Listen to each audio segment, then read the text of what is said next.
En el día de hoy dedicaremos nuestro informe a analizar brevemente los episodios ocurridos la semana pasada en el Capitolio en Washington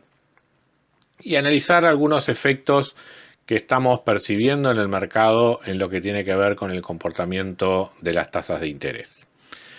En forma llamativa, lo ocurrido en el Congreso durante la semana pasada tuvo muy poco efecto en el mercado accionario. En la hora en la cual una turba estaba ocupando el Capitolio, el mercado accionario norteamericano, que venía en alza, apenas tuvo una corrección,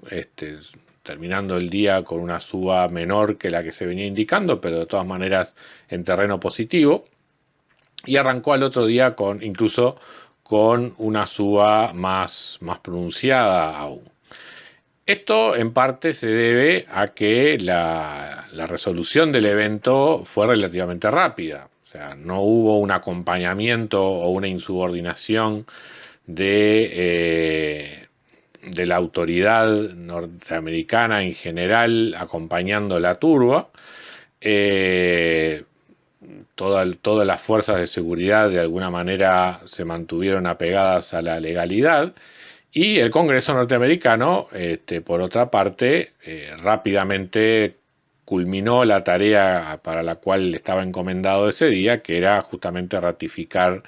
la victoria de Biden y por lo tanto su proclamación como próximo presidente de Estados Unidos.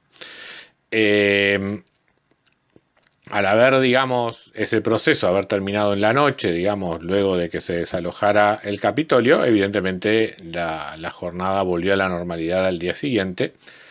Pero, de todas maneras, hay algunos elementos de este acto que vale la pena analizar en más profundidad. Hay consecuencias políticas, sin duda, a largo plazo en Estados Unidos.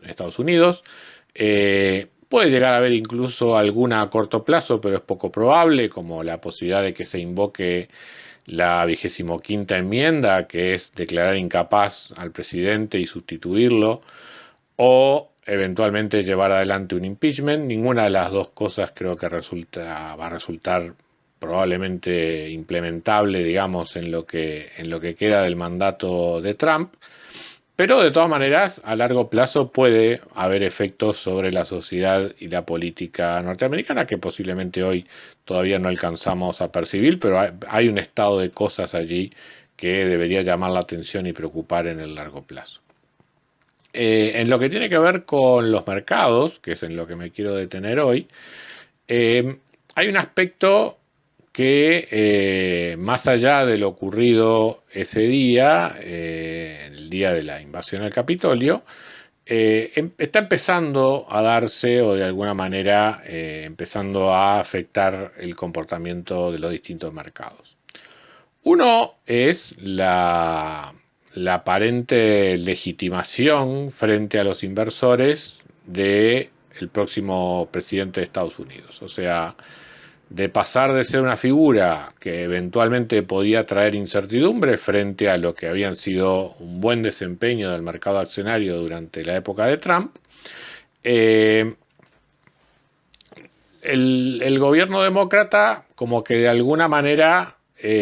también es percibido como un aire fresco en una administración norteamericana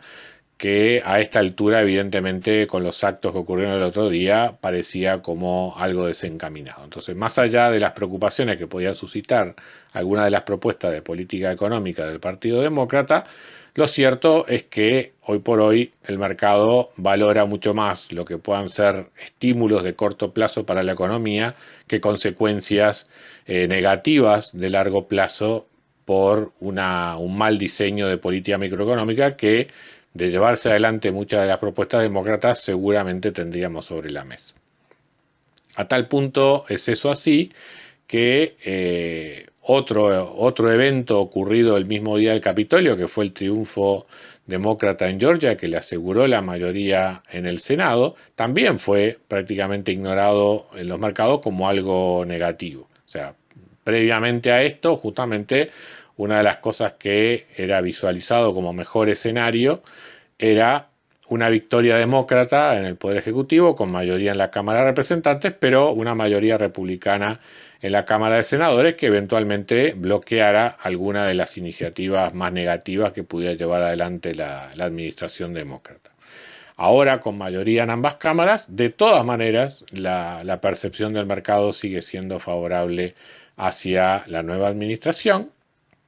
Y ese es el primer elemento a destacar, digamos, y yo creo que de alguna manera es consecuencia no solo de lo ocurrido en el Capitolio el otro día, sino de diversas acciones que el propio Donald Trump venía llevando adelante en los últimos tiempos y que de alguna manera alienaron a parte del electorado y también a la clase empresarial y al mundo financiero en Estados Unidos, más allá de propuestas que eventualmente pudieran resultar favorables para los intereses, digamos, de esos grupos.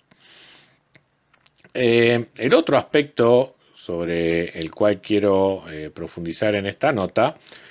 es cómo está empezando a internalizar las propuestas en materia de política fiscal de la administración demócrata el mercado, reflejado en lo que ha sido el comportamiento de las tasas de interés.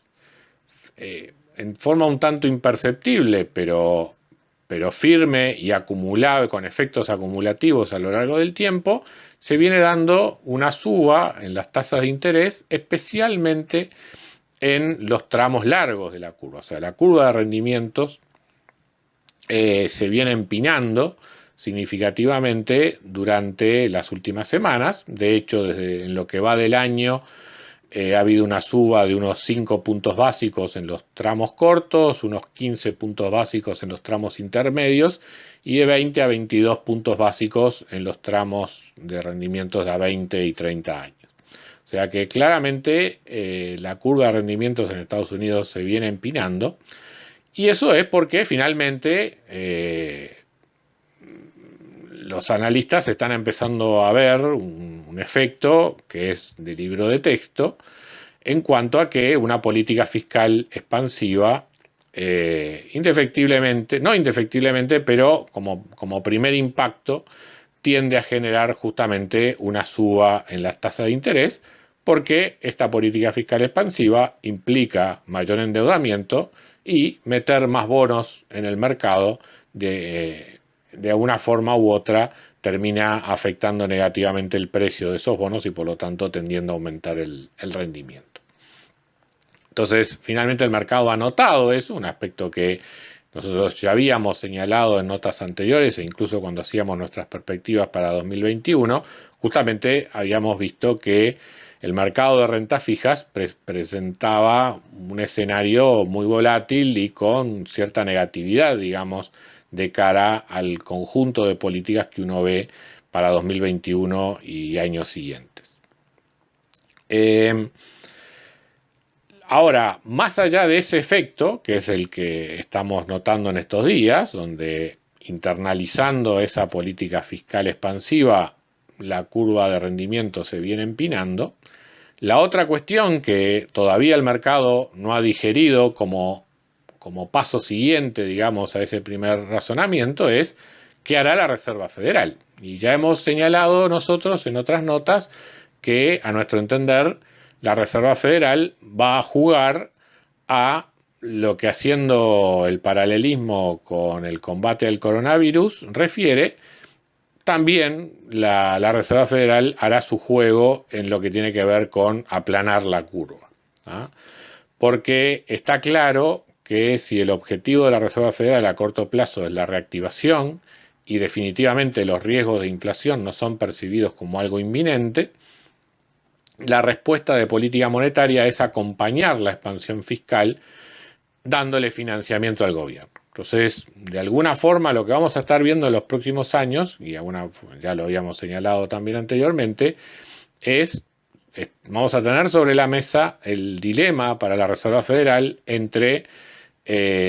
acompañar de manera expansiva la política fiscal del gobierno o eventualmente saltar para enfrentarse a una inflación presumiblemente en ascenso en los próximos años. En el corto plazo no tengo duda de que la Reserva Federal va a jugar a favor de darle aún más impulso a la política fiscal, complementando, digamos, esto con una política monetaria expansiva, que de alguna manera, replicando lo que se viene haciendo desde tiempo de Bernanke, justamente supone intervenciones por parte de la Reserva Federal a lo largo de toda la curva de rendimientos, de manera de justamente evitar desestimular el crédito a largo plazo, que es especialmente sensible para sectores como, por ejemplo, el sector inmobiliario, que también tiene amplias repercusiones en lo que tiene que ver con el empleo. Entonces, a nuestro modo de ver, lo que va a ocurrir es que